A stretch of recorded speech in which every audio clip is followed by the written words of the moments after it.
Welcome, everyone, to the Genetic Genius podcast. Today, we have a special guest who is an expert in the dietary management of irritable bowel syndrome, or IBS. For those of you who suffer from gut symptoms, this is like a must-listen episode, right? Our guest, Antonella, is a registered dietitian who specializes in helping women with IBS find relief from uncomfortable gut symptoms. So let's welcome Antonella to the show and get started for this informative conversation. Welcome, Antonella. Thank you, Dr. Lulu. I'm excited to be here today with you and start Yay. the conversation. Yes, me too. Yeah. So before we dive deep into the bowels, I'd love for you to just introduce yourself to the audience and talk a little bit about your background, your interests, your experiences, so we can get to know you a little bit better. Sure. I'm a registered dietitian and, I've always been passionate about nutrition, mostly because I've learned from an early age how powerful it can be to actually help us live healthier and happier lives. It can improve our health and the quality of life. But most of my career, I've actually worked in research. I was really that nerd that really wanted to find more about what nutrition can do for us. And it was amazing. I love my years of working in the clinical research setting. But at some point, I felt I was actually getting away from the nutrition and became more of like an administrative work. So I really wanted to make more of a difference in people's lives, more of a direct impact, so to speak. And I started a side private practice counseling people one-on-one for various nutrition-related issues, such as people who wanted to either lose weight or lower their cholesterol, had diabetes. But more and more I met with these people, I actually realized how many of them were suffering with digestive issues, and IBS came really to the forefront. IBS affects 10 to 15% of the people in the US alone. So it's quite predominant. And so I decided to dig in deeper into the research, and I learned there were so much more that had been discovered ever since I had gone to school and become a dietitian. So new research, new ways to approach this, and I became really passionate, and I wanted to specialize in this area alone, because also, there were, and at least at the time, that many dietitians who were specialists in digestive issues, and I found that could be a really good way to help a lot of people and help them get relief from these very debilitating symptoms. I love that. I love how you targeted an area that's so needed in the United States, especially. And I have many patients that suffer from IBS, and it can be a very debilitating disease. And reduces the time you have with your family members, socializing, work, all of those particular things. And so that's one of the reasons I wanted to have you on today, is to really help our listeners who are struggling and have the conversation. So again, thank you for sharing your passion for helping others from that, also from that research perspective. I know that nerd mind of yours. Yes. Let's dive into talking about IBS in particular. So let's talk about how common is IBS and how does it affect women? I know you talked about 15 to 10%, but and let's hone in on that female population. Yeah, actually, statistics tell us that 2 out of 3 people with IBS are women. So it can affect just anybody, but it's predominantly women. And I see that in my practice. Most of the people I work with are indeed women. And do you find that might be because, one, more women suffer, or two, that more women are going to someone like yourself and trying to get help so it's recorded, or because the male population doesn't seek out healthcare as much, correct? That's right. Yes. And I also learned that in my research days, we would get a lot more applications from women to participate in our research studies. And it is notorious that women will be more forward to look for help when something is wrong. So I think it's a combination of the two, for sure. Yeah, totally. I agree with that. Yes, I think that when women are especially in the place of wanting to better their health, and I've been seeing that change in my practice too. I think more men are coming forward and wanting to make changes. So hopefully we'll see some changes maybe in those statistics. Not that we want more people to be diagnosed with IBS, but more people coming forward to get help. Absolutely. Yeah. So when we're talking about IBS, I'd love for you to explain the differences between IBS, IBD, and IBC, which are because those three tied together. And then what is it like the relationship between the disease and the disorder? Yeah, very good question. All of these acronyms can be very easily confused, even people who are in this field. IBS is irritable bowel syndrome, and it's basically that's what it is. Your gut is irritable. It's not a disease in the sense that when people go to their doctor, gastroenterologist, and get a lot of tests done, like blood tests, stool tests, even imaging or endoscopies, colonoscopies, there's nothing really that comes out as structurally wrong with your gut. Those tests all come out negative. Whereas in IBD, as you mentioned, that would be inflammatory bowel disease. We can really see some changes in the structure of the gut. There's inflammation, and so the gut is really that there is an active disease there. With irritable bowel syndrome, it's a constellation of symptoms, and it's actually defined as a gut-brain disorder. And what it means is there's nothing wrong with the gut. It's just it's not functioning the way it should. And what it comes down to is that we all know that the gut and the brain are in constant communication, but that communication is just not working the way it's supposed to. And the brain can easily misinterpret some signals that come from the digestive tract in response to normal stimuli like eating a meal or eating spicy food or even a stressful event, and exaggerates the response, leading to symptoms such as bloating and gas and pain and cramps, and then changes in modalities that can manifest as either loose stools and diarrhea or constipation, or sometimes it's a mixture of the two. And so here's where we then get down to the classification of IBS into subclasses. So we have people who predominantly expand RIA, so that would be IBS-D, or predominantly experience constipation, and that's IBS-C, or when there's an alternating of the two, then we call it mixed IBS-M. Yeah, that's a lot of terms to keep straight there. So thanks for clarifying that one for all of the listeners tuning in. And I think also what was really important about what you were talking and discerning is the different ways that it's classified in relation to inflammation in the gut. And so that's very specific. And then people can have, I liked how you also talked about the mixed category. And that's what I find with my patients in particular, what I see the most, where they're going back and forth between this constipation and diarrhea as the system is so backed up. And then it's like it almost like explodes to get everything moving through. And that's what I see. And that's what I think that is the most quote unquote irritating for patients, is that they're trying to manage the back and the forth. Yeah, it's that unpredictability that really disrupts your life. Because even if I don't want to dismiss IBS by saying it's not a disease, there is that comforting fact that at least there's nothing wrong with your gut. But the symptoms are real and they're very debilitating. And it's that unpredictability that basically makes the symptoms dictate what people can or cannot do. People often tell me like they don't feel in control. They don't trust their gut because they never know what's going to happen. So they, for example, don't feel like going on a long car trip because they don't know if they're going to have access to a bathroom soon enough, or they rather not go out to eat because they don't know if the food at the restaurant will make them sick, or leave early, be embarrassed with their friends, and practically have a really bad time, or they avoid traveling or postpone traveling because things get even worse when you travel, and it's so hard to manage the symptoms when you're out of the home. And so many of the day-to-day things all of us give for granted, some of these people really have a really hard time. I remember one a client telling me, I can never schedule anything before 10 a.m. because I never know how many hours I need to spend in the bathroom in the morning before I can get ready. And it can be very life disrupting.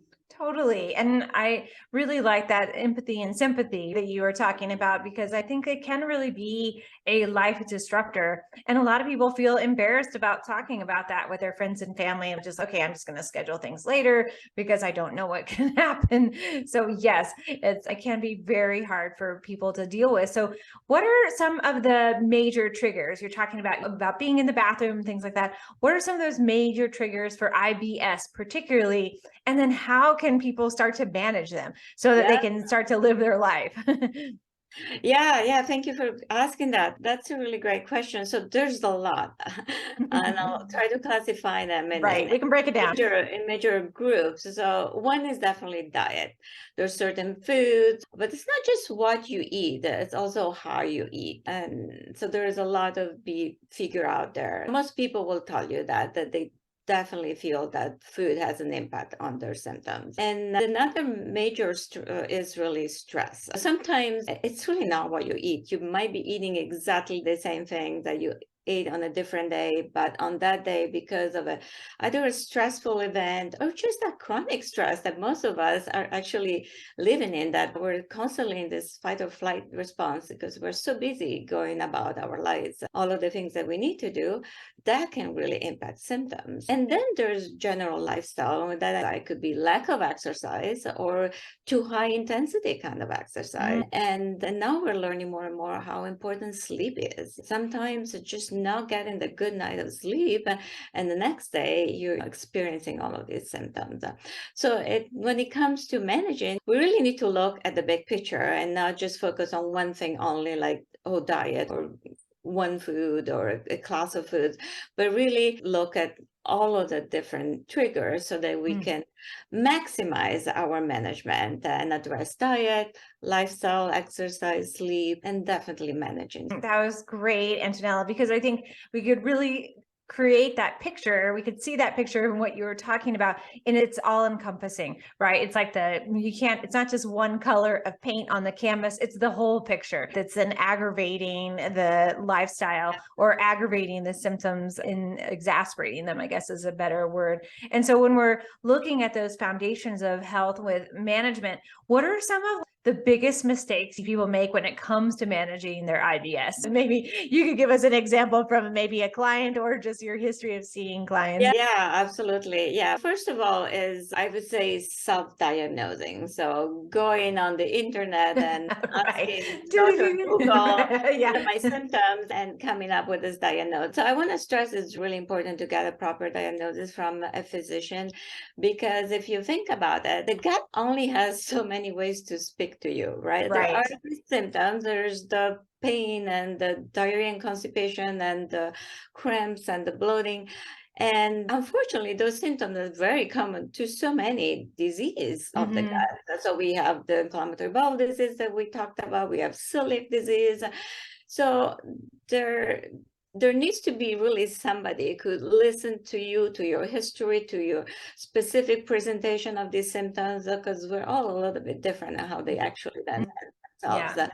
And can ask the right questions and know what are the right tests to perform, so that we can actually rule out all of those big other things because those have their own treatment. There's medication or if you have celiac disease, it's one simple thing, gluten-free diet. And so that is really important. So that's one mistake I see a lot, especially with the plethora of information on blogs and website and social media. It's tempting to do that. And other really big thing I see a lot in my practice is that when people finally reach out to me, they oftentimes have started eliminating so many foods from their diet, most of the times unnecessarily. And again, just because they hear it on social media or they talk to a friend because I went on a gluten-free diet, now I feel great. And it's just, what work with other people doesn't necessarily mean it will work for you, because no two people are alike.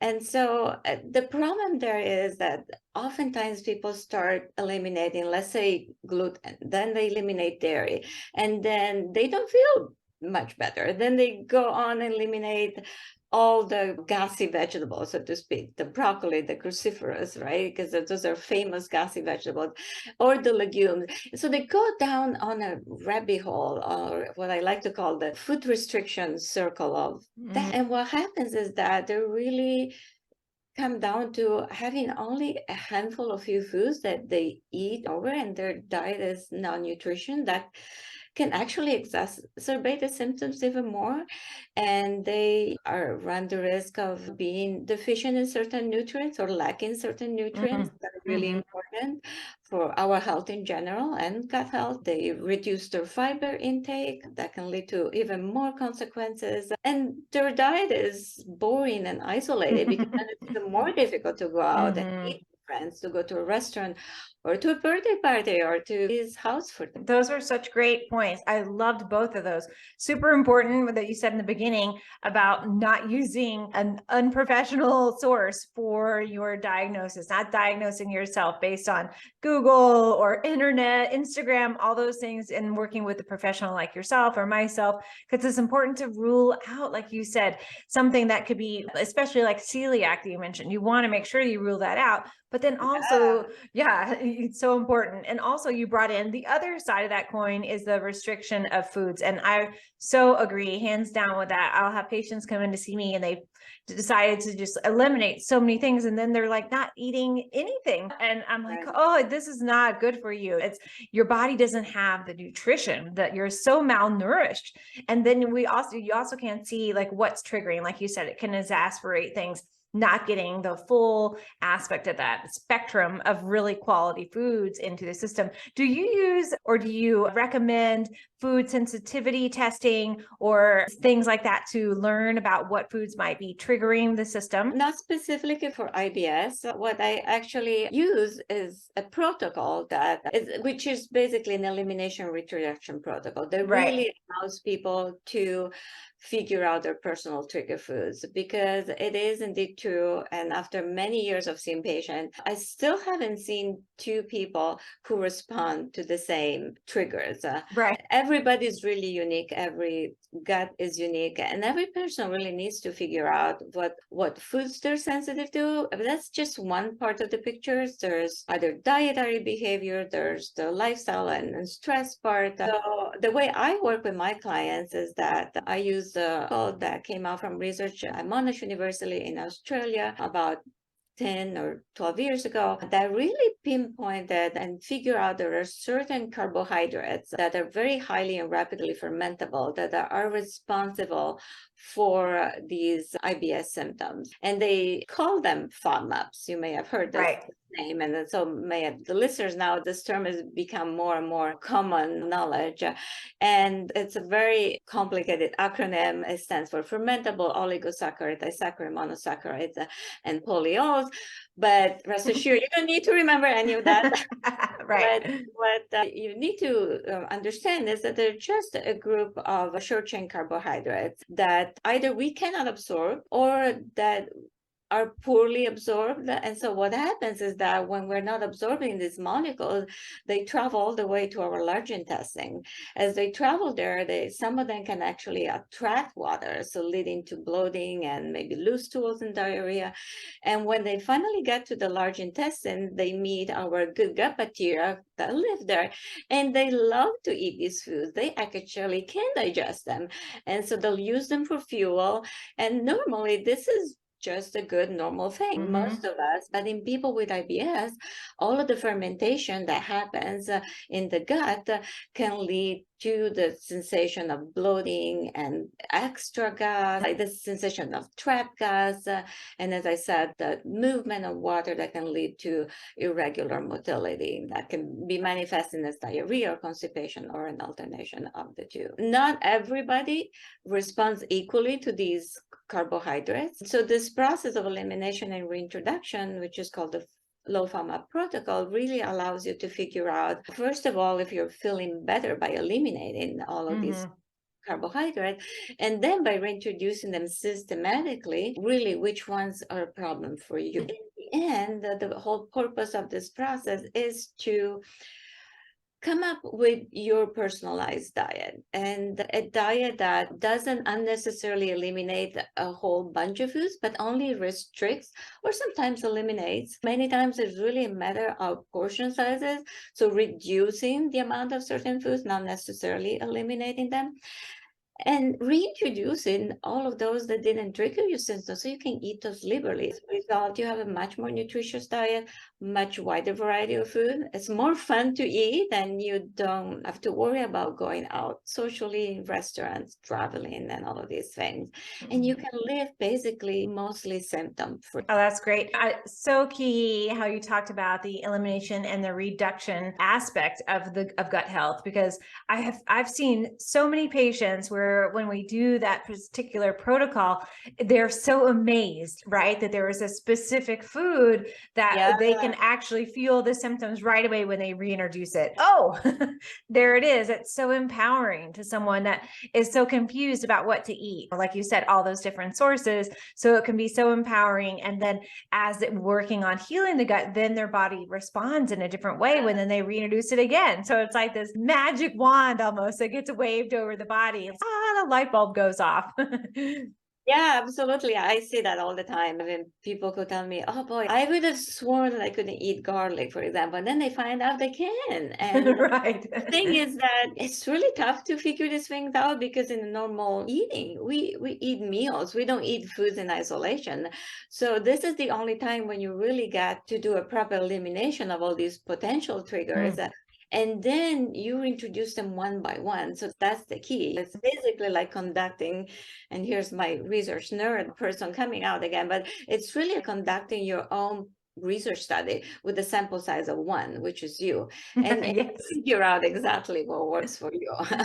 Yes. Oh, that's so great. Yeah, you are the study case. Exactly. And I think that's what really empowers patients to take charge of their own health, to really understand that, oh yeah, this is my body when I give it these specific foods or this particular diet, or there's so many different things out there. But when they can really understand what they're eating and the symptoms, do you use, or do you recommend using a food journal with your clients to help them to see the symptoms, and how does that work? Yeah, absolutely. Journal can be very, very empowering. Most of us don't even pay so much attention to what we eat. Right. So once we have to write it down, then we realize, oh, look at that. But so I definitely ask my clients to write that even before they come to see me, so that I actually see where we're starting from. That's Right. very good for me as a practitioner, because then I know how to start counseling them. And the food journal gives you a lot of insight, not just about what you are eating, but also how you're eating. Are you actually having those nice balanced meal, or are you missing some things from your diet? How often are you eating?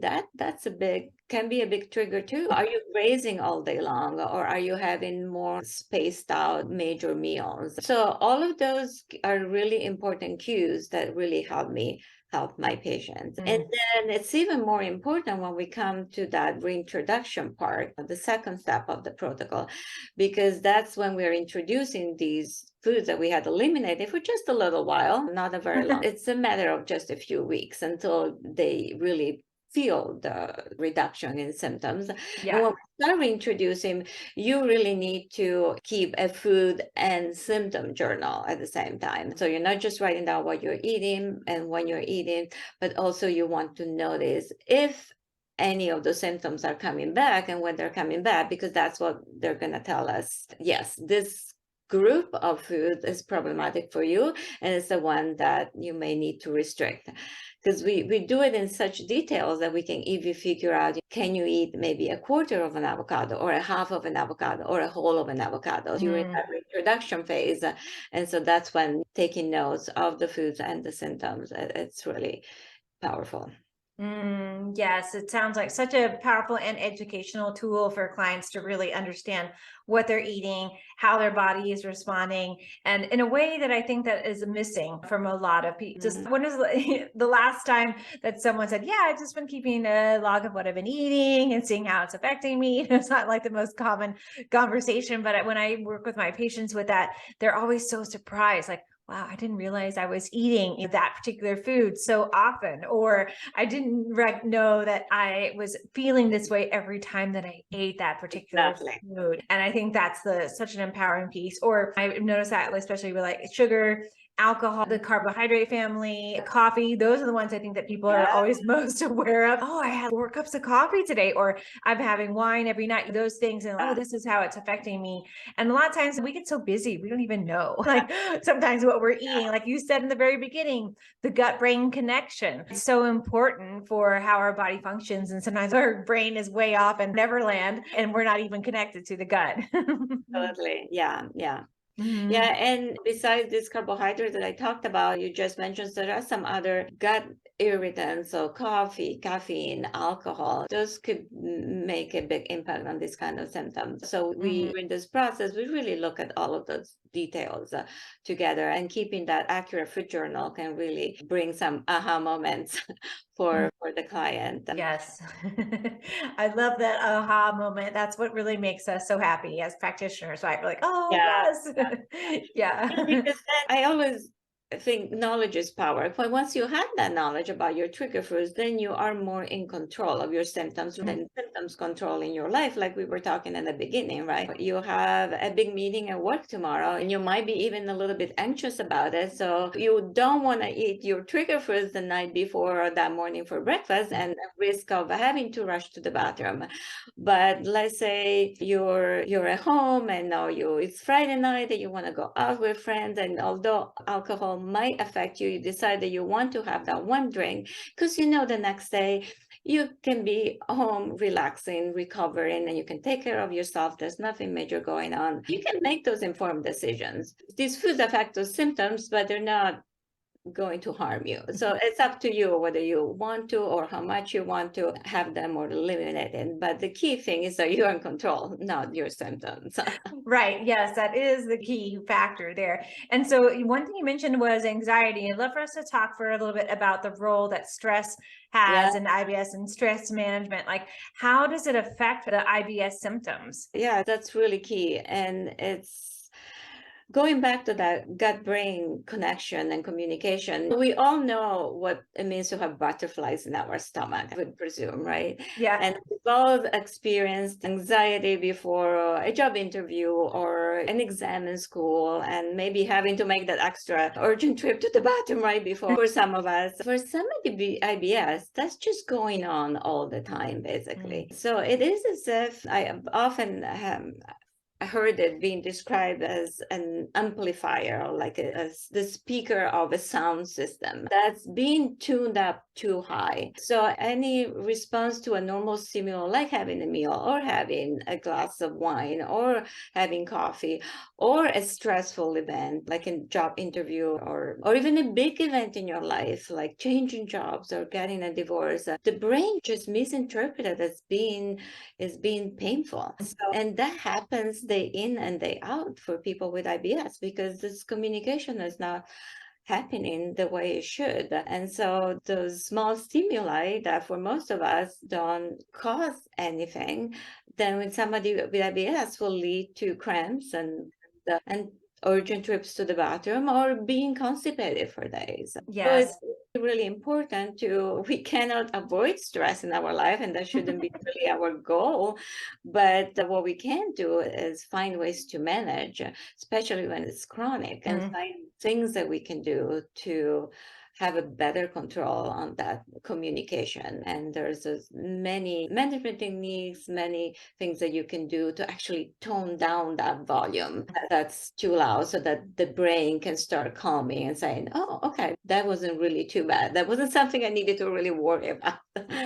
Right. Yes. The brain takes over and starts to ruminate and run with it right into that sympathetic nervous system mode where we're just fighting and fight or flight all the time and never resting and digesting fully, which you talked about the absorption piece before, and we're in that state of stress all the time. Our gut is not going to be able to absorb properly. It's just like this says, no, I don't have time for that. I'm running from the bear behind me. I'm just going to keep going. Absolutely. Yeah. But luckily, there's things that we can do throughout our day, either when we feel like this stressful moments, or what I like to tell all my clients before you start eating, because maybe you were busy and you were running around and you were in this fight or flight response. Finally, you get to sit down at the table in front of your meal. Take it just a few moments to do some deep breathing. That really activates our parasympathetic system inside. That really calms the brain and sets us in our, instead of the fight or flight response, in our rest and digest mode. It's called for a reason, because you can't really digest well while the blood is rushing to your muscles, because you're so stressed out. It needs to go back towards the gut. And so some deep breathing can really allow you to do that, to enjoy your meal and have less of a chance that you will experience those symptoms, because you are digesting properly and giving yourself that rest that it needs. Oh yeah, so important. I love that you brought in that relaxation piece with breathing, because we can really tone, like you mentioned, with the volume, right? Like really start to have our system completely on that lower relaxed volume, not like a major rock concert, but something like a classical relaxing symphony in the background. Exactly. Yes. So when we're talking about the specific with stress, what about lifestyle modifications? Are there specific ones that you recommend in helping to alleviate IBS symptoms? Yes, it's actually been shown in research that exercise is really helpful in, believe it or not, in managing IBS symptoms. And with exercise, it could be as simple as going on a walk. It doesn't mean necessarily doing hard workout in the gym or training for a marathon. In fact, the more kind of exercise can really help in two ways. One, it in itself a stress reliever. So it goes back to, it helps you managing your stress. Like you get two bangs for your bucks there. But it also, that movement can help with constipation, and it can help with the gas, the bloating sensation. So having some regular exercise, it's really important. On the other hand, when you get to those really high intensity kind of exercise, if you're somebody who is struggling with the IBS, diarrhea predominant, or a lot of abdominal pain and cramps, that's when actually that can impair things. So it can lead to more gut distress. And because of what we just mentioned, the blood, if you're exercising really vigorously, the blood is going to the muscle, is going away from the gut. And so the exercise piece. And the other thing I really always ask my clients is, how are they sleeping? And then give them best tips for having a good night routine, good sleep hygiene, and doing really everything that they can to make sure that they get not just enough sleep, but good quality of sleep, because it can affect our stress the next day, but they can really even affect the health of the gut directly. Sleep is really important. Yeah, those are two great points, the exercise and the sleep component. And it's always amazing to me when I look up the sleep facts that 40 million Americans, and it's probably, I think that's even higher now, have sleep disorders, which is huge. And if we took that percentage, that I don't know what that number is, but you might with the research know what then that component is in relationship to IBS. I'm sure that's also a huge number. And sleep affects so many different aspects of our body, right? The stress, the cortisol levels, like we were talking before, the relationship and the way that our body then handles that stress, and sleep and the hormones, all of it connected together. Yeah, I totally hands down believe that sleep is such a huge component of gut health.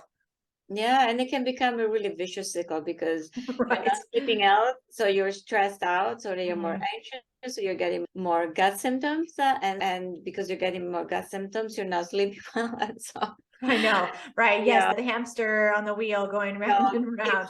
Yeah, that's so true. I had a car accident in January of this year, and I was fine. My car didn't do well, but I was stressed out just by all the pieces of it, dealing with that, my whiplash. And then anyway, but I noticed a definite change in my sleep cycle, like right away, because I was so thinking about so many things in my mind. But luckily, I know what tools to use, right? And I think that's the empowering piece, working with our patients and clients, like helping them, like you said, with that sleep hygiene piece, whether that's melatonin or turning off your screens or doing relaxation. There's so many things to help with sleep. It's endless, but you want to find the one that works for you, right? Exactly.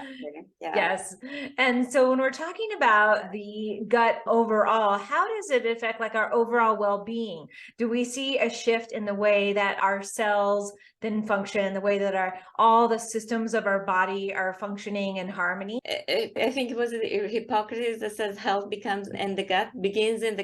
Right. Yes, exactly. Yes, and it does. And if we don't feel good in our gut, if we're constantly suffering with these chronic symptoms, it can affect, we feel, affect our energy. So one of the common things actually, although it's not part of the diagnostic criteria, I see all the time my clients with IBS also having fatigue or just not having the energy that they used to, and not being able to have the energy to be present at home with their kids or to do their work and focus, because they have to deal with these gut symptoms. They have to stop what they're doing. They have to lie on the couch with a hot water bottle on their stomach and relieve the cramping, or just don't have the energy to do everything that they need to do throughout the day. They don't have the energy to exercise. We just talked about exercise is beneficial, but if they don't have the energy to exercise, that's another big vicious cycle there. Absolutely. Yeah. When you start reducing the system, you start healing your gut, you start feeding your gut properly and having all of that nutrition back, and together with all of those other habits that you learned about lifestyle, exercise, sleep, stress management, then our whole body functions better. That's right. Yes, so true. Hippocrates really knew what he was talking about, right? Yes, the whole body is affected from our gut. Everything that happens in the gut is communicating with all the different pieces, right? Whether that's helping our body to detox or helping the brain or helping with estrogen, right? We have so many different parts where I think a lot of time that the gut gets left out as what you were thinking about. They're like, oh, really? You don't even know what organs are in the gut, what their functions are, right? And the gut is a huge piece of how our body works in harmony, in symphony with itself. We talked about the gut-brain connection, but now I hear talks about the gut-skin connection, and the gut is connected to basically everything because yes, it is. nervous system. We actually have a whole enteric nervous system in the gut. We cannot really separate it from everything else that's going on. We can't just take our gut out and put it off to the side, which I think that's that part you're talking about with that gut and brain connection, really starting to be aware of how the gut works, how the brain works, and how they communicate together. And so when we're talking about the IBS symptoms, which there was a lot of different things you mentioned, what are some natural remedies or supplements that you use that you see help with patients easing those IBS symptoms? Yeah, absolutely. Yeah. So there's things like peppermint and ginger that are very helpful for nausea, cramps, bloating, and gas. Peppermint is a known muscle relaxant. That's something I definitely recommend. Depending on the person and on their diet, that they might need a fiber supplement to either get things moving or even calming that loose stool area, because it's fiber can do both. It can soften stool that's too hard or hard to pass, and then or bulk it up if you're not having enough bowel movements. At the same time, when it's too loose, watery, it can also firm it up. Know which fiber to use. And those are everything are the major ones. Again, because we're untangling so much with the diet, and most of the time just going through this process is really all they need. And by the end of it, their symptoms so there's nothing more. But for people who are very sensitive to a lot of these FODMAPs that we talked about, there's specific enzymes that can be helpful, so they don't have to avoid by so many foods. That just like we know there's lactase for lactose intolerance, there's enzymes to help with some other of those carbohydrates that can be. But it's important to identify which food group you're intolerant to first Yes, before you go out and buy all the enzymes that are out there. Right. Really Yes, because there are a lot. Yes, that's really important. Yeah, you can take an overall arcing one, but you always want to know, like not necessarily with the testing, I was going to say like test, not guess, which is true, but also that's with your own using yourself as that test subject, like knowing what foods that we talked about before were the triggers in your own IBS life or your own path of IBS. Absolutely, yeah. Yeah. It's also So, the oh, sorry, go ahead. individualized approach. Right. Yes, very much. And I think that's the really that path forward where we're moving into a lot of health and wellness is that in prevention is knowing that each person is an individual when it comes especially to diet and nutrition. And we have these overarching things that people are trying a lot now, like you mentioned earlier, that there's, oh, this worked for you, but maybe this is not going to work for you. Your best friend tried it, but that doesn't mean your best friend has the same gut that you do. Exactly, yeah. Yeah. So don't always follow your bestie when it comes to diet and nutrition. Follow what works for you. Yeah. So Especially when it comes to supplements, they're so unregulated and they can interfere with medication. So it's really important that our choices are informed by a professional like yourself, and so that we know what we're taking, what it is for, and what it's supposed to be doing. Exactly. If we notice no benefit after a few weeks, then discontinue and trying something else. That's so important. I love that you just said that because I will have a lot of patients that come into me, but usually two scenarios, right? One, they're on tons of medications because they've been given like all these symptoms and all those medications keep adding on because the medications make the symptoms worse. And then they try to take all these supplements. So sometimes people come with taking 40 things and I have to then decide what's the real root cause, right? What's going on, help them to fish through. And a lot of times I say, just stop taking supplements, stop taking those, and then we work on one thing at a time because you don't want to be taking a bunch of things, like you said, that aren't working and you're just wasting your money, flushing it down the toilet with the rest of everything else. Exactly. Yeah, which is not a good plan. So when we're talking about the gut foods, I love that you were talking about this. Are there specific ones that you know of that really help with that gut microbiome, that really help balance IBS and ease those IBS symptoms?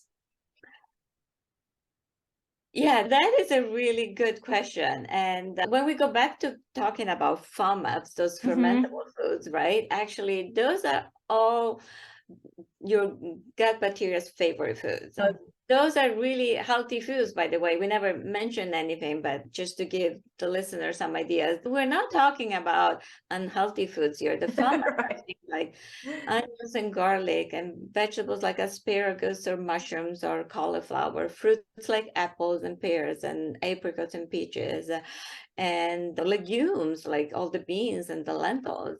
These are really the foods that feed our gut bacteria, and our goal should be to eat as many of those FODMAPs as possible, of course, without experiencing those gut symptoms, which is why it's so important to go through that detective kind of work, I like to call it, figuring out which ones of the FODMAPs are triggering your symptoms, because so you can reintroduce as many of those, and even maybe those that gave you symptoms at higher portions, maybe there is a smaller portion you can eat without getting the symptoms. That's really what the research has identified as being the key in maintaining a healthy gut, in fostering a really good abundance of gut bacteria and diversity of gut bacteria. That's what really we want. Those gut bacteria are doing so many great things for us. And I know you talked about in so many of your other episodes, your discussions about the gut microbiome. I really enjoyed listening to. The bottom line is our gut bacteria are important for our gut health and for our overall health. Just finding out more and more how important they are in like even mood disorders. And we were talking about gut-brain interaction, but basically every aspect of health, even weight loss, weight gain, weight maintenance, and so on. Our goal should be to keep feeding these good gut bacteria, and the way we feed them is by having a very wide variety of plant-based foods, fruits, vegetables, whole grains, legumes, and not just going down that rabbit hole of elimination. So you only have a handful of foods that you're eating. And really your gut bacteria will suffer. They will start to die off, and that can have consequences for our overall health. Oh, so true. Yes. That was a great kind of like summary of all the things we've been talking about today in relationship with the gut health, because I think it's important. And just going back to that, what you can eat and what you can't eat, and really discerning that so your body is getting that whole rounded nutrition, that everything you're needing, absorbing all of the good foods. And I notice a lot of times when we were talking about the food journal, and I'll have my patients start that food journal in the beginning. And I'm always so amazed at how little vegetables and fruits people eat. I'm like, wow. Okay, you didn't have a vegetable with all day, or they'll just have maybe one thing, right? And I'm like, okay, first of all, let's start eating some vegetables and fruits. Get away from all the processed foods and a lot of time, heavy meats, which that protein level is important, but you have to balance it with and vegetables are protein, the source of fiber and protein, and they have fats. So I just wanted to bring that up. I think it's what you said is so key about we need those vegetables and fruits for all those nutrients in our system. Yeah, the nutrients and the fiber. The fiber, yeah. We're recommended as a bare minimum 25 to 30 grams of fiber. And actually from research study, what we know is that the people who have the most abundant and diverse microbiome are those who have at least 30 different plant foods in a week. You need to get in those vegetables, those fruits, but also the whole grains, the beans and lentils, and you notice it yourself by examining some of these food journals, and I see it all the time. Most people are way below that mark. They're around 10, 15 grams of fiber because they're skipping the vegetable, or they go for the white bread, the white rice, and they don't think that beans are gases, so why eat them? Right. Yeah, so they are a super good source of fiber, right? Trying to get things moving through the system. Yeah, so important to eat that well-rounded. And I always try myself when I'm at the grocery store shopping is to try a new vegetable that week. Get a couple things I haven't had that last week. And I always also shop with the rainbow. I try to do both things. Get a large rainbow of foods and then get a vegetable that I didn't have the week before or a fruit. So I'm trying to mix things in. And what you said is so true. I think the study that was done said the most standard Americans eat the same 30 foods every week, not even just the fruits and vegetables, that same thing around and around, which is not good for gut diversity and for creating food sensitivities and leading to IBS, just a whole cascade of problems in the gut. Yeah, absolutely. Yeah. And like what you said about both the rainbow, but also changing from week to week, because you might have this good 30 or more plants in 1 week. But then if you repeat the same foods over and over, you might be missing out. So going with the seasons and another thing, or seeing what at your farmer's market is available, and or vegetable that you don't know what's called in the store at the farmer's market, and just try it out. Yeah, so true. I love that we're getting more into that season, starting for plants. As we move into spring, we'll be able to hit those farmers markets, because that's so great when you can use that local source or grow your own. I try to grow as much as I can within the space that I have, or work with my neighbors in some of that way. But it's so important and so healthy for you to have that natural diversity. I love that you brought that up. Thank you. Yeah. So Antonella, I know we could talk a lot about the gut.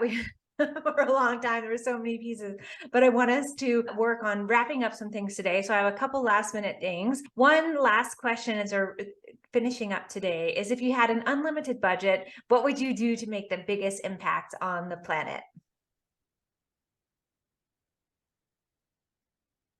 If I had an unlimited budget, my thought always goes back to fruits and vegetables that we were talking about. And unfortunately, some people perceive, or it's true, that sometimes buying locally or buying organic fruits and vegetables can be a little bit more expensive. In my ideal world, everybody and anybody would have access to the freshest, most local fruits and vegetables that are at the same time are affordable. They wouldn't have to make that decision based on money. I love that. Yes, I think that everyone should have access to quality vegetables, fruits, and meats, all of it together. All the foods should be that highest quality. And I think we're seeing such a huge impact on what's been being in the store, right? All of those processed foods and what it's doing for the health of our population. We're seeing like, okay, we have to make some big changes. So that's a great one. I love that you said that.